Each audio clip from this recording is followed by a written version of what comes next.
बिहान 4 बजे उठेको निन्द्रा मात्रै खराब भयो। So hello guys, this is आकृति अनि साउनको दोस्रो सोमबार चाहिँ हामी जाँदै थियौं पूजा गर्न।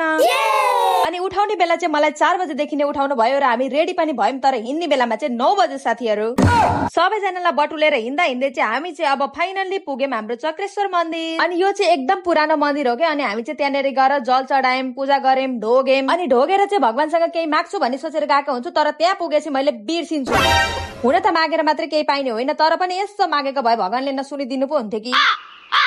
ल अब त्यो कुरालाई त्यही विसर्जन गरेर हामी अगाडि बढौं। टीका लाउने कार्यक्रम सुरु भयो र मलाई सबैजनाले पालै पालो टीका लगाइदिनु भयो। अनि रातो टीका लगाएपछि चाहिँ मान्छेको अनुहारमा चमक्ने अर्को देखिन्छ जस्तो लाग्छ क्या मलाई चाहिँ।